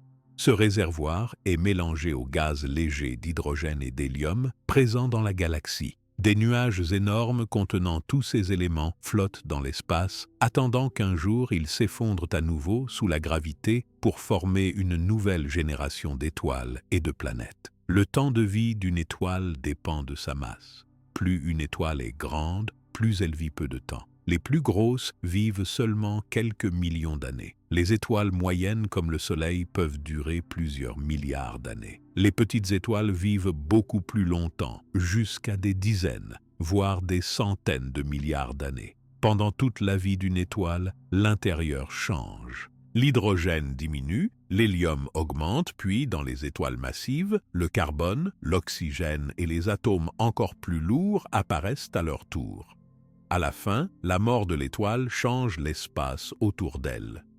Dans le cas d'une supernova, le choc de l'explosion mélange violemment la matière, chauffe les gaz, accélère les atomes et permet de nouvelles réactions chimiques. Parfois, après la supernova, il reste un cœur très dense, appelé étoile à neutrons, ou même un trou noir. Des milliards de supernovas se produisent dans l'histoire de chaque galaxie. À chaque fois, elles envoient dans l'espace des montagnes de matière enrichie qui vont servir à construire tous les nouveaux objets de l'univers. Les poussières riches entourent les jeunes étoiles, forment des disques autour d'elles et servent de graines aux futures planètes. Grâce à ce long enchaînement d'événements, tous les éléments nécessaires à la naissance de nouveaux mondes se retrouvent petit à petit mélangés dans l'espace. L'oxygène, le carbone, le magnésium, le fer et plus encore voyagent sur des distances énormes, se dispersent, puis s'agglomèrent à nouveau dans de nouveaux nuages de gaz, prêts à former d'autres étoiles, d'autres galaxies, d'autres planètes. Quand on regarde le ciel la nuit, la lumière que l'on voit vient justement de ces processus. Chaque point brillant marque le lieu d'une étoile qui fabrique de nouveaux éléments. Parfois, des étoiles explosent, mais leur lumière peut mettre des années, des siècles ou même des milliers d'années à nous atteindre. C'est le témoignage du cycle sans fin de la matière dans l'univers. La richesse actuelle des planètes, de la Terre, de tout ce que l'on connaît, n'existerait pas sans ce voyage de la matière depuis le cœur brûlant des étoiles jusqu'aux nuages de gaz, puis dans de nouveaux objets. L'univers devient donc, grâce aux étoiles, un lieu où la matière ne cesse de changer et de s'organiser, permettant toujours plus de diversité et de nouvelles possibilités. Ce mouvement d'éléments entre les générations d'étoiles est une histoire très longue, qui continue aujourd'hui encore. Chaque atome que l'on touche, que l'on respire ou que l'on mange a presque certainement traversé une étoile. Les nuages de gaz qui entourent les étoiles, jeunes, sont pleins de cette vieille matière recyclée. C'est le résultat de milliards d'années de création, destruction et dispersion dans la nature. Au final, sans les étoiles, il n'y aurait dans l'univers que de l'hydrogène et un peu d'hélium. Grâce aux transformations internes de chaque étoile, grâce aux explosions de supernovas, tous les autres éléments apparaissent et se répartissent dans chaque région de l'espace. Rien de tout cela n'est instantané. Il faut du temps. Il faut plusieurs générations d'étoiles pour enrichir assez le gaz et donner à l'univers la variété qu'on observe aujourd'hui. La longue histoire de ces transformations, rendue possible par la chaleur, la gravité et la fusion au cœur des étoiles, construit le décor pour la formation de planètes, de mondes solides, d'êtres vivants et de tout ce que l'on connaîtra ensuite. Toutes les étapes à venir, planètes, lunes, mers et vie, prennent racine dans cette alchimie précise qui commence dans l'intérieur brûlant des étoiles et se termine parfois dans un grand éclat de lumière, libérant la matière créatrice de tout l'univers. La matière qui voyage à travers l'espace après la mort de nombreuses étoiles commence à se mélanger dans les grands nuages de gaz.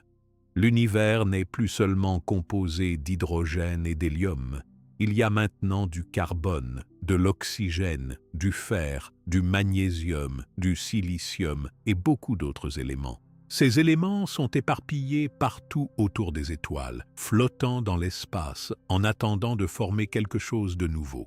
Ces nuages de matière enrichie deviennent les lieux de nouvelles transformations. À certains endroits, la gravité attire de plus en plus de matière vers un même point. Les nuages qui en résultent sont très grands. Un nuage géant de gaz et de poussière peut rassembler assez de matière pour fabriquer des milliers ou même des millions d'étoiles. Avec le temps, sous l'effet de la gravité, les nuages s'écrasent sur eux-mêmes, leur centre se densifie. Des parties du nuage deviennent plus épaisses, la pression monte, la température aussi. Cela provoque la naissance de nouvelles générations d'étoiles, mais pas seulement. Des objets différents peuvent aussi se former. Des disques plats de matière se créent autour de beaucoup de jeunes étoiles. Dans ces disques, les grains de poussière et les petits morceaux de roche entrent en collision et s'assemblent peu à peu. Les petits grains deviennent de plus gros morceaux, puis des blocs de pierre, puis des objets de taille plus importante. Ce sont les premiers pas pour former des planètes, des lunes et des astéroïdes. La naissance d'une planète commence donc avec de minuscules grains de poussière, souvent issus d'anciennes étoiles. Ces grains se collent ensemble grâce à des forces naturelles et à la gravité. Quand ces blocs deviennent assez grands, leur propre gravité attire encore plus de matière. Ils grossissent, accumulent tout ce qui se trouve autour d'eux dans le disque. Certains de ces blocs vont finir par former des planètes, d'autres deviennent des cailloux ou des astéroïdes, d'autres des lunes en tournant autour de nouvelles planètes. À mesure que les disques de matière autour des jeunes étoiles évoluent, on voit apparaître des systèmes complets. Au centre de chaque système, il y a une étoile qui brille, source de lumière et de chaleur. Autour, les protoplanètes tournent à des distances différentes. Certaines protoplanètes grandissent assez pour devenir de vraies planètes, rondes, massives, stables pour des milliards d'années. D'autres restent petites et irrégulières et forment des ceintures de petits objets comme les astéroïdes ou les comètes. Ces processus prennent un temps immense. Il faut souvent plusieurs dizaines ou centaines de millions d'années pour que les planètes et autres corps célestes deviennent ce qu'ils sont. Dans chaque partie du disque de matière, les collisions sont très fréquentes. Beaucoup de grains sont détruits ou projetés loin dans l'espace, mais certains réussissent à survivre et à grandir. Dès qu'un objet devient assez gros, il attire à lui tout ce qui passe à proximité, accélérant ainsi sa croissance. Peu à peu, des systèmes planétaires se forment autour de beaucoup d'étoiles dans chaque galaxie. Chaque système présente des différences. Certaines étoiles ont des planètes très grandes, faites surtout de gaz, comme Jupiter ou Saturne dans notre système solaire. D'autres planètes, plus petites, sont principalement formées de roches ou de métaux, comme la Terre ou Mars. Notre propre galaxie, la Voie lactée, abrite des centaines de milliards d'étoiles. Une grande partie de ces étoiles possède ses propres planètes. La Voie lactée est un gigantesque ensemble en forme de disque, plein de bras spiralés où se rassemblent les étoiles, les nuages de gaz, les poussières et les systèmes planétaires. Chaque étoile, chaque planète, chaque grain de poussière de la Voie lactée provient du recyclage de la matière inventée dans d'anciennes étoiles. Dans la Voie lactée, il y a environ 13 milliards d'années, certaines régions riches en éléments lourds forment les premiers systèmes solides. C'est au sein d'un nuage de gaz et de poussière, situé à un endroit précis de la galaxie, que va apparaître notre propre étoile, le Soleil. Vers cette époque ancienne, il y a environ 4 milliards et demi d'années, le Soleil prend naissance. À côté du jeune Soleil, un disque de gaz et de poussière commence à tourner. C'est dans ce disque que se forment la Terre et les autres planètes du système solaire. Le processus commence par la création de petits objets solides appelés planétésimaux. Ces corps, bien qu'encore très petits, constituent les bases de toutes les planètes futures. Des centaines de millions d'années sont nécessaires pour que ces planétésimaux, par collision et rassemblement successifs, créent des embryons de planètes. Les plus gros de ces embryons accumulent toujours plus de matière et finissent par devenir les grandes planètes. Près du Soleil, la chaleur est telle que seuls les matériaux les plus résistants, comme le fer ou la roche, peuvent rester solides. Ainsi se forment les planètes terrestres comme Mercure, Vénus, Terre et Mars. Plus loin, là où il fait beaucoup plus froid, la glace et le gaz s'assemblent en géantes gazeuses, comme Jupiter et Saturne, ou bien en géantes de glace comme Uranus et Neptune.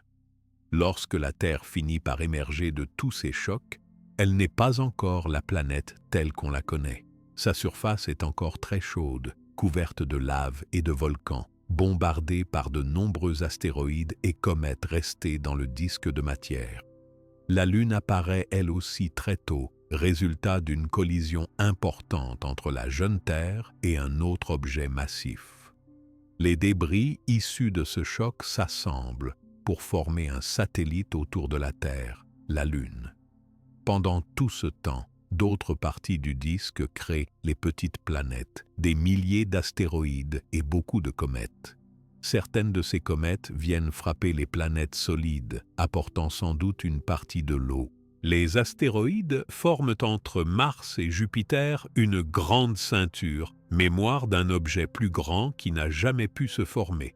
Sur plusieurs millions d'années, la surface de la Terre refroidit. Peu à peu, une croûte solide se forme à la surface, emprisonnant sous elle la chaleur de l'intérieur. Les océans émergent ensuite, car la vapeur d'eau libérée par les volcans se condense et tombe en pluie. L'atmosphère primitive de la Terre se met lentement en place, composée d'éléments venus du sol, des volcans et des comètes. Le système solaire, avec le Soleil au centre, réunit quantité de mondes très différents. Il y a des planètes rocheuses, des géantes de gaz, des satellites, des anneaux, des milliers de petits corps. Tout cet ensemble est relié par la gravité du Soleil et chaque objet poursuit sa route autour de lui. C'est le résultat d'un très long processus de condensation et d'agglomération de la matière venue d'étoiles disparues. La Voie lactée, de son côté, n'est pas une simple collection d'étoiles isolées. Elle-même s'est construite en absorbant d'autres petites galaxies, en fusionnant avec ses voisines, en organisant de grands bras de poussière, de gaz et d'étoiles par rotation. La forme spirale de notre galaxie a mis des milliards d'années à apparaître. Dans les bras spiraux se trouvent beaucoup de nuages de matière, où naissent de nouveaux systèmes. La position du Soleil dans la Voie lactée est relativement stable. Il effectue un tour complet autour du centre galactique en environ 230 millions d'années. Pendant ce temps, il traverse des régions plus ou moins denses de la galaxie. Parfois, des rencontres avec d'autres nuages ou des interactions avec d'autres étoiles modifient lentement le parcours du Soleil et celui de la Terre. Dans d'autres parties de l'univers, ce travail d'assemblage et de création continue partout. D'innombrables galaxies, semblables ou très différentes de la Voie lactée, comportent chacune des centaines de milliards d'étoiles, des planètes, des disques de matière, des nuages de gaz, de la poussière et des objets étonnants. Il existe des galaxies en forme d'ellipse, de spirale, de cercle ou de forme irrégulière.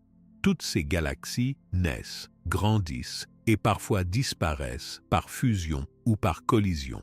Les planètes, une fois formées, continuent à évoluer. Les premières atmosphères se modifient. La température change. Des impacts nombreux façonnent la surface de chaque monde. Sur certaines planètes, de l'eau liquide peut s'accumuler à la surface. Pour d'autres, les gaz et la glace dominent tout.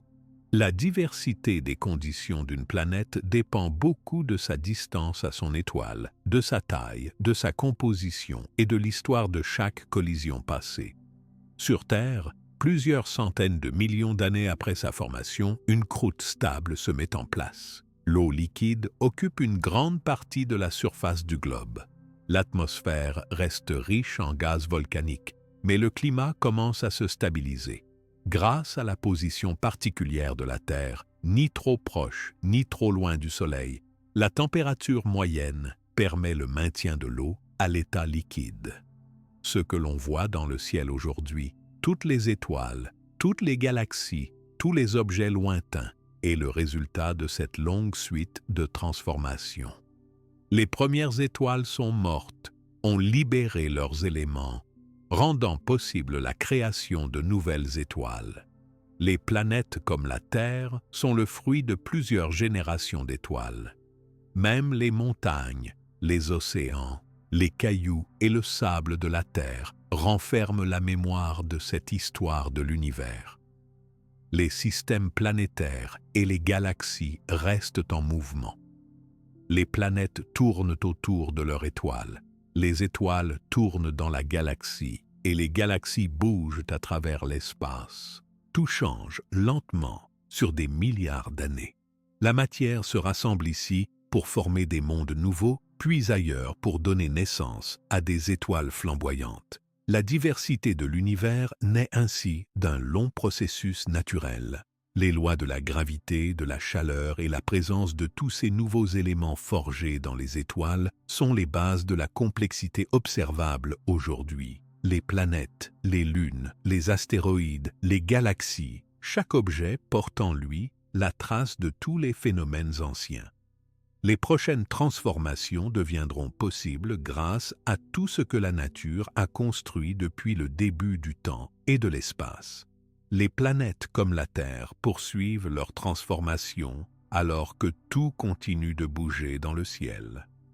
Après la formation du globe et le refroidissement de sa surface, la Terre reste un environnement instable pendant longtemps. La chaleur de l'intérieur fait surgir des volcans qui projettent des gaz, de la lave et construisent peu à peu une atmosphère épaisse autour de la planète. Les gaz présents dans l'air changent avec le temps, car les volcans libèrent de grandes quantités de vapeur d'eau, de dioxyde de carbone, d'azote et d'autres éléments. Une fois que la Terre est assez froide pour que la vapeur d'eau se condense, la pluie tombe pendant des milliers et des milliers d'années. L'eau remplit progressivement les bassins, les creux et forme des mers, puis des océans. Toute la planète se couvre d'eau liquide, car la quantité de vapeur tombée en pluie est gigantesque. Cette eau forme une couche épaisse sur la surface, sépare la terre ferme de la mer et joue un rôle essentiel dans les processus futurs. Avec le temps, les océans deviennent le lieu de nombreux mélanges. Grâce à l'énergie venue du Soleil, à la chaleur de la Terre, aux éclairs, au dioxyde de carbone, à l'azote de l'air et à d'autres ingrédients, de petites molécules se forment dans cette eau. Ces molécules sont très simples au début, mais certaines commencent à s'assembler en structures un peu plus complexes. L'eau, la chaleur et le mélange des éléments créent un environnement où la chimie devient de plus en plus diversifiée. Pendant des millions d'années, il n'existe aucune vie. Il n'y a pas encore d'êtres vivants, pas d'animaux, pas de plantes, rien que de la matière liquide, solide, des gaz et des réactions chimiques qui se produisent partout à la surface et dans les eaux. Mais à force de mélange et de transformation, dans certaines régions des océans, des molécules très spéciales apparaissent. Ces molécules ont la capacité de se reproduire. Elles peuvent faire des copies d'elles-mêmes en utilisant les éléments autour d'elles. C'est la toute première étape de la vie. Ces structures, petites et invisibles à l'œil nu, n'ont pas de tête, pas de pieds, pas de membres. Ce sont seulement des chaînes de molécules capables de se multiplier quand les conditions sont bonnes. Cette découverte, faite par la science en étudiant la Terre ancienne, montre que la vie commence par des formes très simples. La vie apparaît dans l'eau, car l'eau protège les molécules fragiles des grands changements de température des rayons très puissants du Soleil et d'autres dangers. Les premières formes vivantes sont très différentes de tout ce qui existe aujourd'hui. Ce ne sont pas encore des cellules complexes, mais des sortes de sacs contenant des molécules capables d'absorber, de grandir, de se diviser et parfois de changer si l'environnement l'impose. Avec le temps, ces objets vivants deviennent plus perfectionnés. Les cellules vivantes, capables de grandir, de se nourrir, de se diviser, se forment dans les océans. Une cellule est comme un petit sac entouré d'une membrane. À l'intérieur se trouvent des molécules capables de réaliser des actions simples. Prendre des éléments de l'extérieur, produire de l'énergie, grandir, se reproduire. La première vie sur Terre est donc très petite. Des cellules microscopiques, invisibles sans un microscope, qui vivent dans l'eau. Ces organismes sont très simples. Ils n'ont ni cerveau, ni cœur, ni os. Ils se déplacent parfois ils restent sur place. Ils se reproduisent presque toujours en se divisant en deux. Mais même dans cette simplicité, ils changent le monde autour d'eux. Ils absorbent certains éléments, rejettent d'autres, modifient la composition chimique de l'eau où ils vivent. Certaines de ces cellules inventent de nouveaux moyens pour se nourrir. Quelques groupes apprennent à utiliser la lumière du soleil pour produire leur énergie. Ce processus s'appelle la photosynthèse. Grâce à la photosynthèse, les cellules peuvent transformer l'eau et le dioxyde de carbone en nourriture et produire en même temps un déchet, l'oxygène. Au fil du temps, l'oxygène produit par ces anciens organismes s'accumule d'abord dans l'eau, puis se disperse dans l'air. L'atmosphère change. Le niveau d'oxygène augmente très lentement. L'augmentation de la quantité d'oxygène dans l'air transforme la Terre. Au début, beaucoup de formes de vie n'aiment pas l'oxygène, car c'est un gaz très actif et dangereux pour les cellules dépourvues de protection. Mais certains organismes s'adaptent, deviennent capables de supporter et même d'utiliser l'oxygène dans leurs réactions pour produire de l'énergie. Cette adaptation ouvre la porte à la création de formes de vie plus variées. Les cellules apprennent aussi à s'assembler en groupes, formant des organismes multicellulaires. Cela signifie que plusieurs cellules travaillent ensemble, chacune effectuant une tâche. Ainsi apparaissent les premiers êtres vivants composés de plus d'une cellule. Des algues, des petits organismes vivant dans l'eau, tous encore invisibles à l'œil nu. Avec l'évolution, c'est-à-dire tous les changements qui se produisent de génération en génération, les organismes deviennent de plus en plus complexes. Certains développent des parties spéciales pour bouger, d'autres pour absorber les nutriments plus efficacement. Après des millions d'années, des formes de vie capables de fabriquer une coquille ou un squelette se forment. Ces premiers animaux vivent toujours dans l'eau. Les fonds marins abritent alors une vie invisible mais de plus en plus riche. Au cours de périodes très longues, la vie connaît de grands événements. Parfois, de nombreux êtres vivants disparaissent en peu de temps à cause de changements importants dans la température, le niveau de l'eau ou la composition de l'atmosphère. D'autres fois, de nouveaux groupes d'animaux apparaissent et la diversité de la vie augmente. Petit à petit, certains organismes quittent l'eau pour venir vivre à la surface. Les premières plantes d'abord, puis des animaux capables de survivre hors de l'eau colonisent le sol. Cela se passe il y a des centaines de millions d'années. Sur les terres émergées, les plantes s'installent, attirent d'autres formes de vie, transforment l'air et accélèrent la production d'oxygène. Des animaux qui respirent de l'air apparaissent, d'abord très simples. Certains se déplacent sur le sol, d'autres rampent, d'autres sautent ou volent. Les espèces évoluent, changent, se séparent. De nouvelles apparaissent, d'autres disparaissent. Le nombre de types d'êtres vivants grandit. Insectes, poissons, amphibiens, reptiles, puis oiseaux et mammifères. Sur Terre, le climat change beaucoup, façonnant la nature et les formes de vie. Parfois, l'atmosphère se refroidit, provoque de grandes périodes de glace qui couvrent presque toute la planète. D'autres fois, il fait plus chaud, les forêts s'étendent, les déserts grandissent ou l'eau monte. Les animaux et les plantes doivent s'adapter à ces changements pour survivre. Beaucoup disparaissent, mais ceux qui restent continuent à évoluer. Pendant des dizaines de millions d'années, la diversité augmente. Sur chaque continent, des plantes et des animaux nouveaux se développent. Les mers sont pleines de poissons, de coraux, de créatures étranges. Sur Terre, les dinosaures dominent longtemps, mais ils disparaissent un jour, laissant la place à d'autres groupes, comme les oiseaux et les mammifères. Parmi les mammifères, certains apprennent à vivre dans les arbres, d'autres à courir très vite, d'autres à chercher leur nourriture dans l'eau. À la fin, sur une période très récente à l'échelle de l'histoire de la Terre, un groupe de mammifères devient capable de marcher debout, d'utiliser des outils, puis de parler, de développer une pensée complexe. Ce sont les êtres humains. Chaque plante, chaque animal, chaque minéral dans le sol, chaque goutte d'eau, chaque air respiré, porte en lui les molécules qui viennent du tout début de l'univers. La vie, apparue grâce à un long enchaînement de transformations, peut aujourd'hui transformer la Terre à son tour. Les êtres vivants continuent à modifier l'air, la terre, l'eau. Les humains construisent, inventent, explorent, changent la planète plus vite que jamais. Tout ce qui vit aujourd'hui, du plus petit microbe au plus grand des arbres, a une histoire. Une origine qui remonte à l'apparition de l'énergie, de la matière et des premières étoiles. La vie est le résultat d'une suite d'événements très longs et très simples, reliant le passé le plus lointain au présent. Sur Terre, la diversité de la vie, la richesse des formes, la beauté des paysages et la complexité de chaque organisme sont possibles grâce à ce voyage de la matière depuis la naissance de l'univers jusqu'aux premières cellules, puis jusqu'aux sociétés humaines. L'histoire de la vie continue. Chaque jour, les espèces évoluent. Certaines disparaissent, d'autres apparaissent. L'environnement change, les êtres vivants s'adaptent ou disparaissent.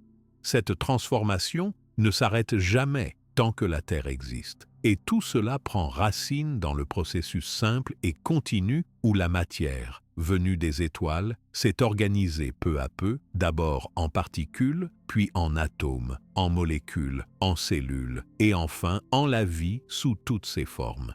Tout ce qui existe dans l'univers actuel, chaque forme de vie, chaque planète, chaque étoile, chaque grain de poussière et chaque molécule, garde la trace de cette histoire très longue, qui a commencé il y a environ 14 milliards d'années. Mais même avec toutes ces découvertes, il reste de nombreuses questions sans réponse.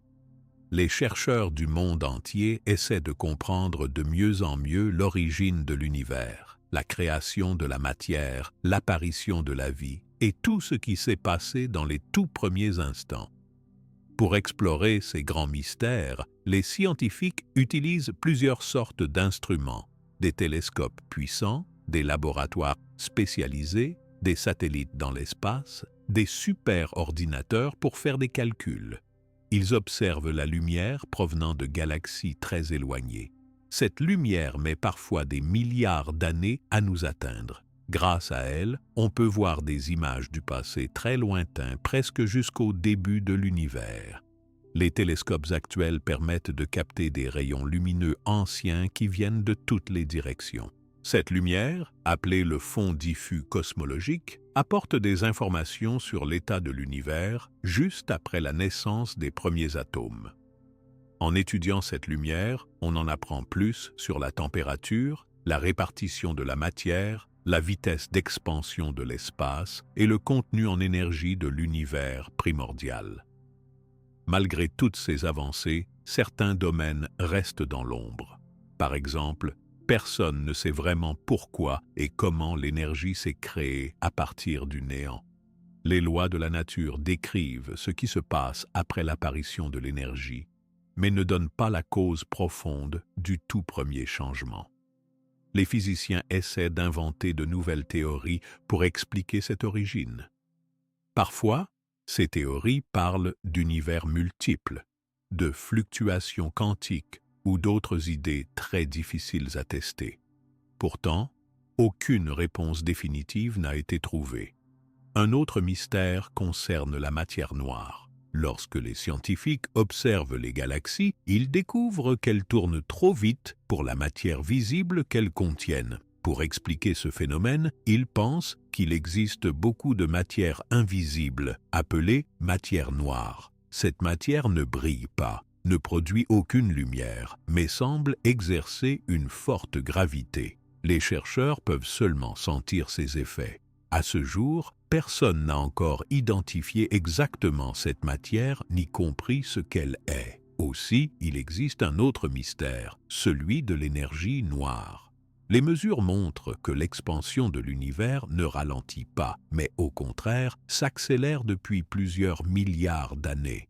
Pour expliquer cette accélération, les chercheurs imaginent qu'une forme d'énergie, appelée énergie noire, pousse l'espace à grandir plus vite avec le temps. Cette énergie représente une grande partie de tout l'univers, mais on ne sait pas ce qu'elle est. Elle ne se voit pas, ne se mesure pas directement, elle apparaît seulement dans les calculs et les observations des astres lointains.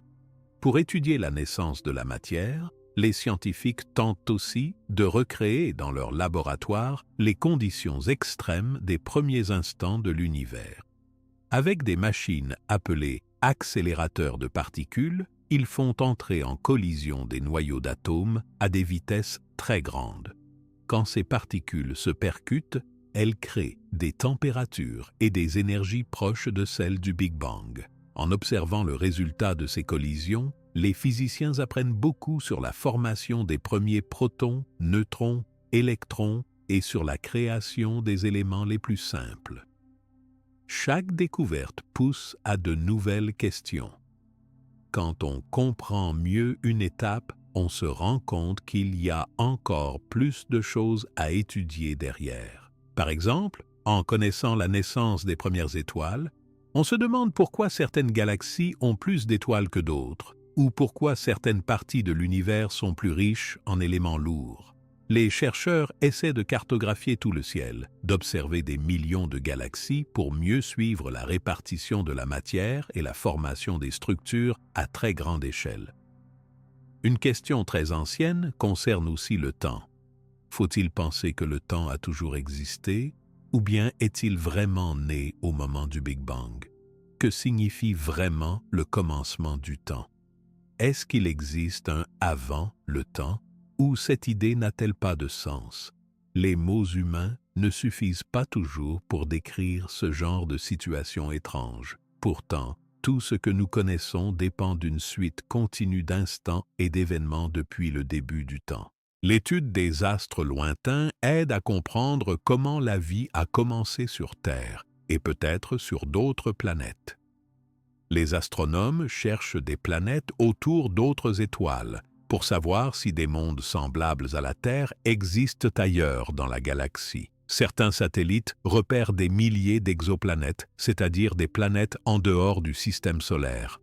On a déjà trouvé des mondes rocheux, des géantes de gaz, des planètes glacées, des atmosphères variées.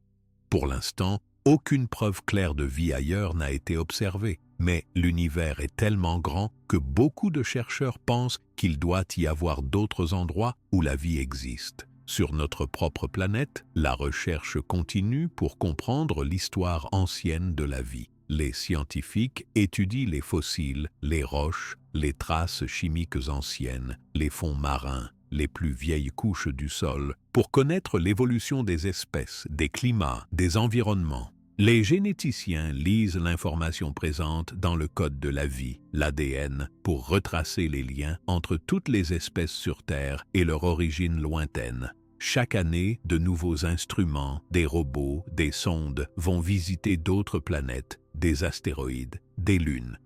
L'humanité envoie aussi des messages et des signaux dans l'espace pour essayer de contacter d'autres formes de vie si elles existent. Tout cela montre le désir de comprendre d'où nous venons et ce que nous pourrions découvrir ailleurs. Même si nous connaissons maintenant beaucoup de détails, il reste de nombreuses zones d'ombre dans l'histoire de l'univers. La quantité exacte de matière noire, la raison de l'accélération cosmique, l'origine première de tout ce qui existe, reste ouverte. Les lois de la nature semblent les mêmes partout, mais la recherche continue pour savoir si des différences existent à très grande distance ou dans le passé très ancien. Les scientifiques travaillent en équipe partout sur Terre, partageant leurs résultats, créant des outils, inventant des expériences pour repousser les limites de la connaissance. Les jeunes générations apprennent ces histoires dans les écoles, dans les musées, par des livres ou grâce à des documentaires. Chacun peut aujourd'hui regarder le ciel et comprendre qu'il est relié par toute cette longue histoire à tous les objets, à tous les êtres vivants, à toutes les molécules d'eau, de pierre ou d'air sur la planète. Toute cette aventure montre que la science ne s'arrête jamais. À chaque réponse, de nouveaux mystères apparaissent. Les questions du comment et du pourquoi poussent la recherche plus loin. Il est possible qu'un jour, des réponses plus précises soient trouvées. Peut-être des théories nouvelles expliqueront l'origine de tout, ou de nouveaux outils permettront de voir le tout début de l'univers. Peut-être un jour trouverons-nous de la vie ailleurs ou des lois de la nature différentes. Le mystère sur l'origine du tout et la raison profonde de l'existence restent ainsi très vivants. Depuis la petite particule qui naît juste après le Big Bang jusqu'à la galaxie la plus lointaine, depuis la première molécule de vie sur Terre jusqu'à la naissance d'une conscience qui se pose des questions, toute l'histoire de l'univers n'a été qu'une suite de transformations et d'explorations. La recherche humaine continue de relier les atomes, la lumière, les planètes, les étoiles, la vie et la pensée dans une grande histoire partagée. Le plus impressionnant est que toute notre existence, la diversité de la vie, la beauté des paysages, la richesse des expériences humaines et la structure même du monde matériel dépendent de ce passage du néant à l'énergie, puis à la matière, puis aux étoiles, puis aux planètes et enfin à la vie et à l'intelligence. Chercher à comprendre l'origine de tout ce qui existe, essayer de remonter jusqu'au début absolu, c'est aussi essayer de mieux se connaître individuellement et collectivement. Regarder le ciel, contempler les galaxies, observer les atomes, étudier le passé de la Terre, tout cela fait partie d'un même désir, celui de savoir d'où l'on vient, ce que l'on est, ce que l'on deviendra. Chaque découverte éclaire un peu plus notre histoire commune. Rien ne garantit que l'on ait un jour toutes les réponses, mais la recherche du savoir reste une grande aventure humaine, ouverte à tous. La curiosité continue d'animer le cœur et l'esprit, poussant l'humanité à aller toujours plus loin dans sa compréhension de l'univers et de ses propres origines.